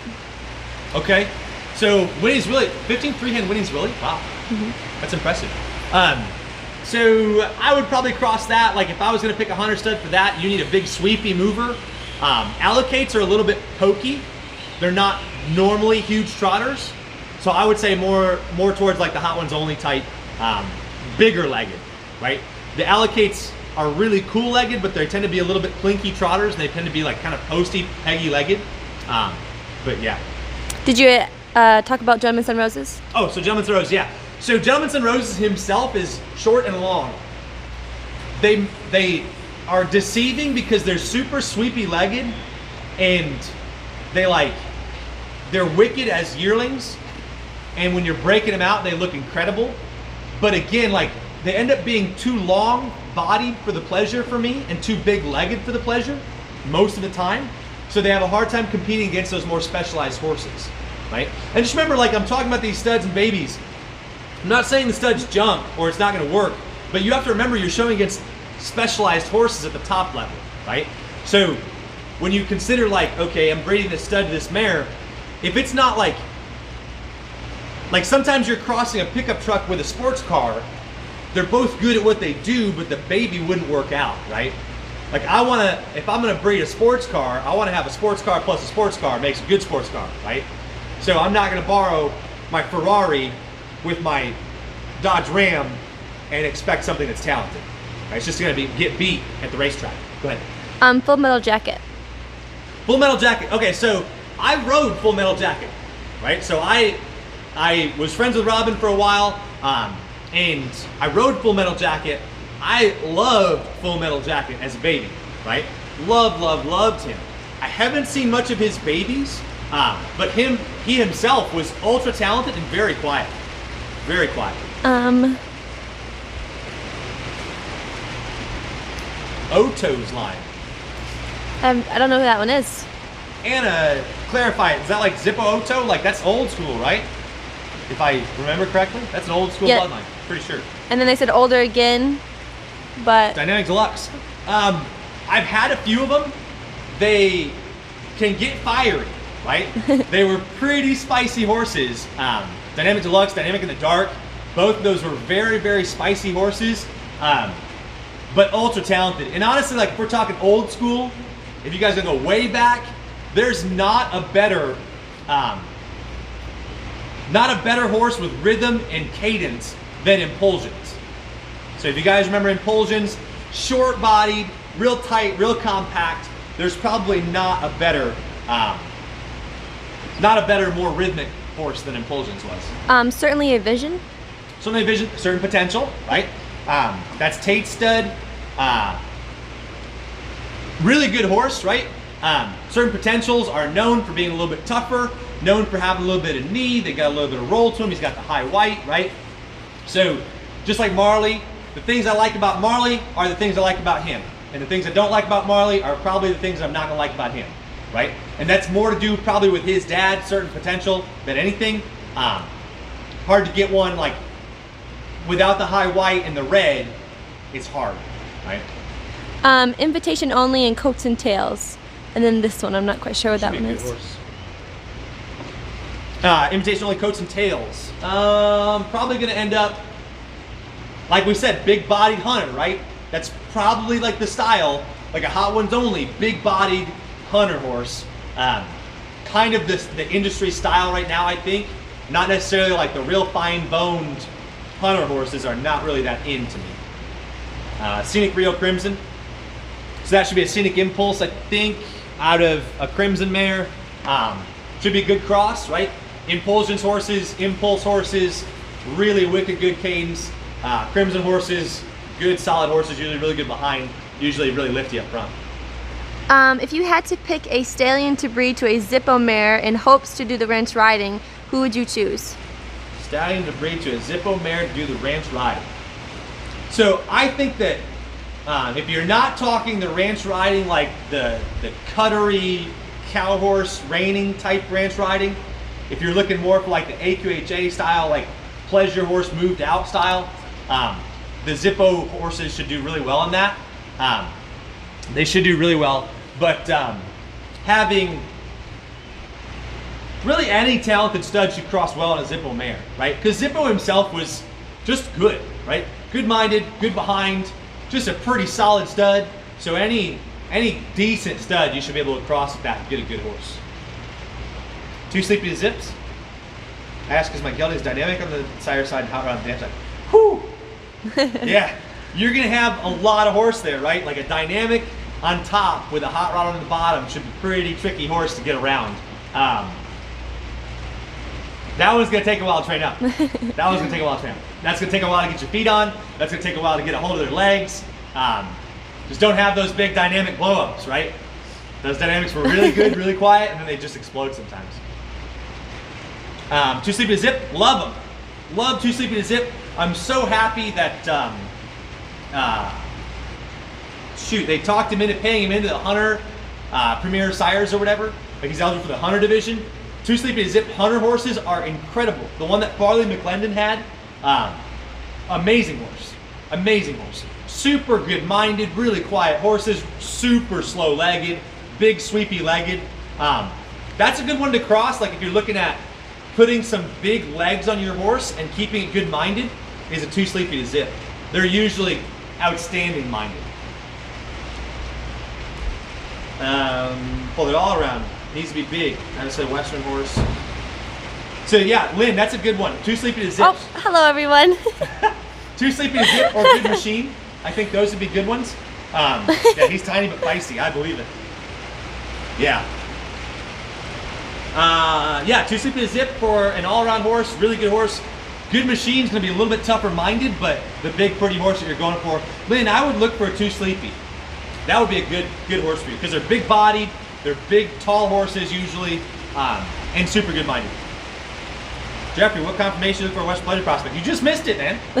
You just missed it. when we log off this video, you can rewatch it. It'll go posted. The beginning's kind of funny, and then it gets better. Yeah. Made my days. I bought a youngster, super quiet. Awesome. Good, Linda. Good.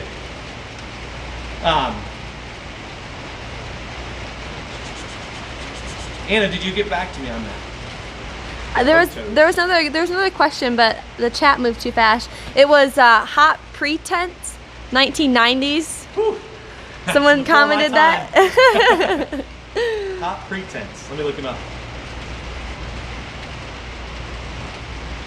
Have there been many good, better, best babies? I don't remember. I don't remember hearing that name much. Hot pretense, 1989.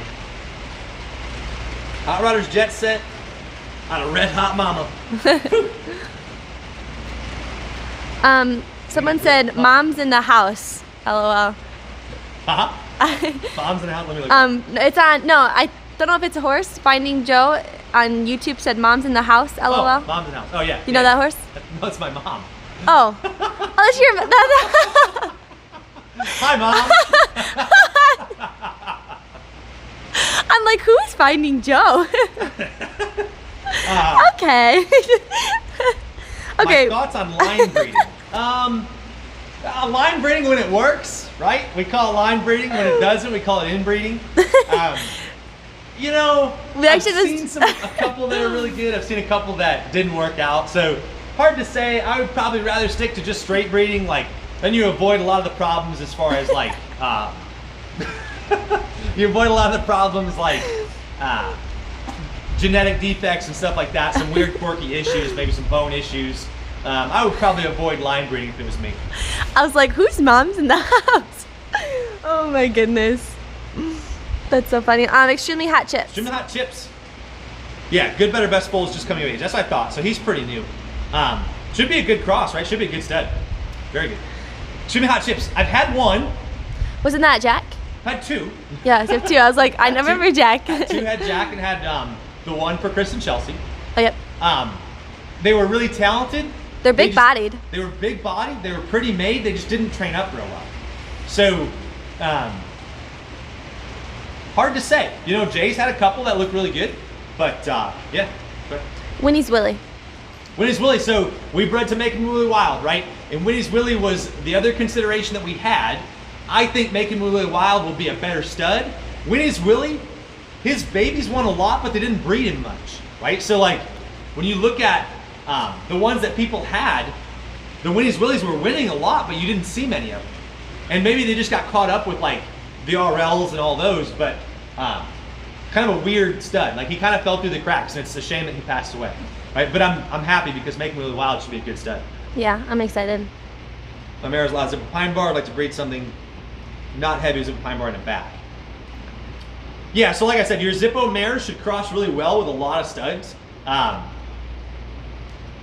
Yeah, you should be fine with most studs with a Zippo mare. I think that was like the gold standard of show horses, right? Was an investment mare or a principal investment or an investor mare with a Zippo on top. If you had a mare like that, you should have a good foundation for most things. Yeah.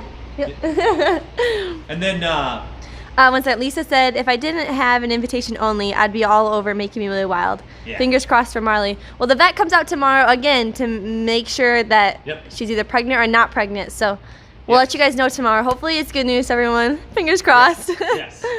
I know. And now we were really excited to be able to bring some invitation into Marley because I remember watching Kenny's show and just ride Make Me Really Wild at the Powers and stuff.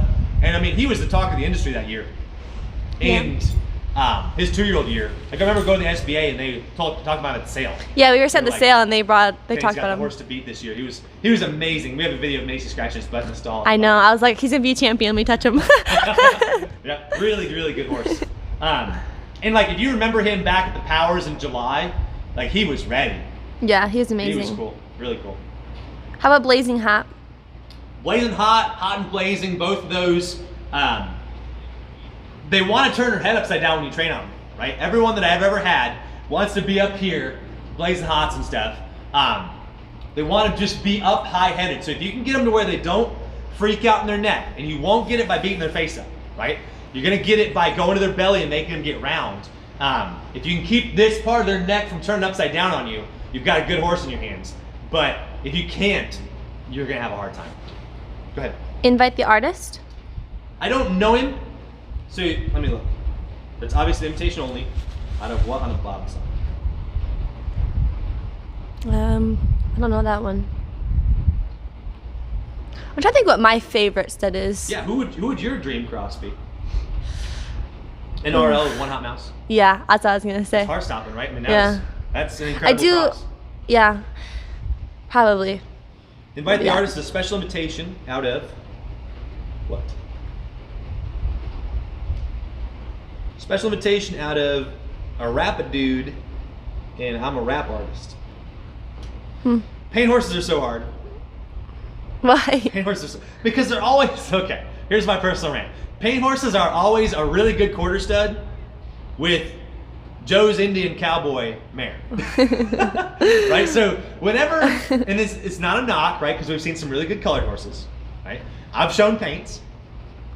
We can definitively say though, because you breed less of them, when you're breeding for something specific like color, whether it's Palomino, Buckskin, Dun, Appaloosa paint, when you're breeding for color, your pool of horses gets narrower, right? So when you narrow your pool of horses down, you just limit yourself to your crosses. So you end up really kind of being in a rock and a hard place because your mare, whether it was good or not, it was colored, and you had to breed for color first, right? So you cross your good stud with your mare, so that's tough. Not familiar with the Rapidude or anything. Lisa said, Peanut is like, what the hell, guys? LOL. Like, why are you doing Harstopping. Yeah, absolutely. Harstopping was the best by far 2-year-old I've ever seen. There's one more question if you scroll up a little bit.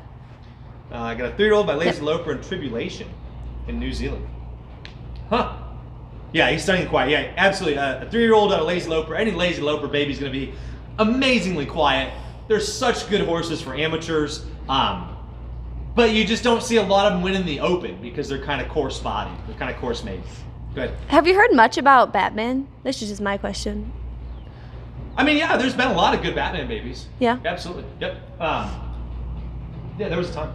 Reminds me of the old days in Pleasure Horse Forum when Delphi was huge. Yeah, absolutely. We talk breeding all day, every day. Yeah, that was back like Pleasure Horse Forums. I don't know. I haven't been on there in a long time. Does it still exist? Is it still around? Because I remember logging on and reading like that was where you went to get the inside scoop on everything, right? And you tried to like tone down all the rumor mill, but it was cool to be able to pick the mind of people and like crowdsource like this and talk about breeding and bloodlines because that's the stuff you don't see on the ad, right? People with actual experience about the studs, the babies, and observations of the industry and saying like, well, I have this. Is that gonna be a good cross on this picture of a stud or this video of a stud loping through a pasture? It's hard to say, right? It's sad now, yeah. Yeah, the Blazing Hot that I've had, I really enjoyed. The Blazing Hot and Hot Blazing that I had, I really enjoyed. But you just couldn't get, it's tough to get their heads down. Well, what is Rocky at? Oh, he's an RL, right? Rocky's an RL. RL. Yeah. Those are really nice. Yeah, RLs are really cool. It was weird because you kind of end up with 1 or 2 styles of RLs. They're either like massive and big cresty necks. And like he was good behind, like he's really good behind, yeah. Or you get the ones that are kind of long. Yeah, like and kind of like. Yeah, if you get the long, petite, narrow ones, yeah. I don't like them. And they're but tight if you get behind. The ones that are like big bodied and huge, like the cresty necked ones, I really like that style of RLs. Yeah, very good. Anything else? Anything else you want to pick my brain about? Like, you guys are putting me through the ringer on all these studs. Like about this, you've seen so many of them we haven't had the opportunity to close or ride. So yeah, exactly, yeah. And that's been the coolest part, honestly. The coolest part about doing the clinics and stuff is I get to see a wide range of horses, a wide variety of horses for you guys. The exposure that I have, like, okay, so a training barn might have 20 horses a year in their barn, but I get to see 20 horses a weekend, right? So that's really cool. Through a pleasure plasmid and love was my dream horse. Yeah, okay, Appaloosa. He's a hot flirt, Christy, yes. He's a hot flirt, is down in Florida with Chelsea Reynolds. He's doing really good. He's doing really good. He looks great. Looks the best I've seen him. She's doing an awesome job with him down there. I think he's like 5 or 6 now. Yeah, Amanda Eicherhold owns him now. Yep, Amanda Eicherhold shows him. I think she did really well at the last show. Yeah. I had him as a 2-year-old. That horse, if you know the bloodline, right? The Ain't She a Flirt mare. She was amazing, right? So if you in One Hot Sister, those horses, Flirt was He's a Hot Flirt was a full sibling to One Hot Sister. And that horse was amazing, but the people that I talked to about her said they couldn't get around until she was like 4 or 5. But when she was getting around, she was stride for stride with Vino, like amazing horse. So everybody that I talked to said that horse would probably turn out, but it's gonna take being 4 or 5 years old to get there. So we just kind of had to wait that horse out. Chelsea was patient enough to give that horse time to come into his own. When I had him as a 2-year-old, he just was too gritty, right? He didn't love his job, so you gotta take your time. And like I made the finals of the hunter with him at the Congress, but he was just gritty and he wasn't big enough to be a hunter. So it was a tough call, but they're doing great with him now and he should be a really nice horse for them for a long time. Open range? For honesty, absolutely, you bet. You're very welcome, Sharon. It's a southern thing. What about open range? Open range. Open range, you don't see many of them anymore. You really don't. I remember like, so if you guys are in the industry long enough, I remember going to the Congress and seeing like the airplanes with the banner, they were flying around, open range stuff. Like that was back in the heyday of Shirley and Keith Whistle and all those guys. And It was a huge production. You don't see many of them anymore. They seem like good horses. I don't know why they didn't really catch on. Good. It's a Southern Thing versus his dad, Only in the Moonlight. Okay, so it's a Southern Thing, narrow, lifty, smart, super smart. Narrow made, kind of fine boned, big lifty horses, kind of tweeners, right? The ones that I've seen are kind of like, they're not quite hunter horses, they're not quite pleasure horses. Me personally, I think they should breed Southern Thing to hunter mares, big thoroughbred mares, they should do that route. Only in the Moonlight, really good horses, really good horses. Big, solid Western pleasure horses, big body, big hip. I had a full sibling to, it's a Southern Thing. I had a Only the Moonlight out of She's a Hot Cookie. I had a full sibling, wicked behind, wicked good behind. Kind of quirky, kind of smart. Like I see where you run into that with the Southern Thing, and that would be crossing like an invitation only with the Hot Cookie, right? The She's a Hot Cookie. You've got a hotter bloodline on the mare side. Kind of end up with some quirky horses when you combine with the invitation only tougher body horse. Yeah. Red carpet spotlight into over the Masters. Yeah, I remember like they had the flames and the fireworks. Man, those were good days. 2007, 2008, those were a lot of fun back then. I can't read the whole message, but I have a Lazy Loper mare. That's all I can see in mine. A Lazy Loper with a bit of attitude. What would be a good cross for RL Best Son? Probably not. Probably not. If I had a Lazy Loper with a bit of an attitude, I probably wouldn't cross her with an RL because they can be a little bit of a handful. Most of the RLs that I've seen and had are a little bit jumpy, right? They're kind of quick, a little bit jumpy, a little bit spooky. So I probably wouldn't cross that trying to get a quieter horse. What is your mare on the bottom side, right? Because that Lazy Loper should quiet it down. I'm guessing she's got a hotter bottom side. Good Cowboy Margarita. Good Cowboy Margarita. I had a couple of them. The Margarita horses that I've had were really cool. Again, kind of one of those studs that just kind of on the outskirts. You don't see many of them. Kind of a weird deal, right? I don't know why they didn't caught on, but the ones that I've seen are really good. I think the Dom Powers had that Margarita horse that was really cool. Really cool. The Immortal, full brother to Only in the Moonlight, Red Zippo with Mr. Goodbar. Yeah, so Only the Moonlight's really good behind. Zippo's Mr. Goodbars are really good behind. I don't know that you're doing a lot for your horse, right? When you cross your really good behind with a really good behind, like your baby should be really good behind. But will it be great up front and jog? Tough to say, right? Like, because the good bars that I've seen need help jogging, and they, but they're wicked behind. So, and like, well, that's what we're trying to do, and what I'm trying to do for you guys is give you just like the unfiltered experience, right? Like when we look at our horses, we evaluate these horses, we try to find what is she good at, what is she not good at. We got to be honest with ourselves, right? We can't just be like, oh, well, he was incredible. Oh, well, that horse is amazing. My horse is perfect. None of our horses are perfect. Hopefully every client that's ever come through my program understands, like, I'm going to shoot you straight. What is this horse good at? What is it not good at? Because we have to identify those things, those holes in our horse. I'm going to spend less time with what they're good at and more time with what they're not good at, so I can help them be better. So that's one of the big reasons why I can say pretty definitively, at least in my experience, this is just me talking, right? You can take it for what you will. What I end up with these horses, right? Like the hot rodders, they're tougher to get their spurs around, right? The invitations are tough to take their hips away. The blazing hots want to turn their head upside down. Those are things you're going to have to work on, probably reoccurring themes in that horse's life you're going to have to work with. Yep. But awesome. Very, very good, guys. This has been a lot of fun. Had a blast talking to you guys. Had a blast chatting. I love really talking bloodlines. I'm a big guy on the papers. You got to know what you got. And not to say that like these are hard and fast rules, but they're trends that you see over a wide sample of horses. So hopefully that helped you guys out some. We're going to talk a little bit more about conformation and form to function. Hopefully that helps you understand some of what we're going for with these horses. Thank you so much for tuning in, being a part of this. I hope you guys like the new format where we're live in different places at a time. I'll go back and rewatch it and make sure it worked out how I wanted to. We'll keep playing with it, trying to make it as good as we can for you guys. We love having you here. I'm Jeremy LaRose. I'm Macy. This is LSH Live. We love you guys. Stay safe out there. We'll see you in the next one. Hasta. Hasta. Bye.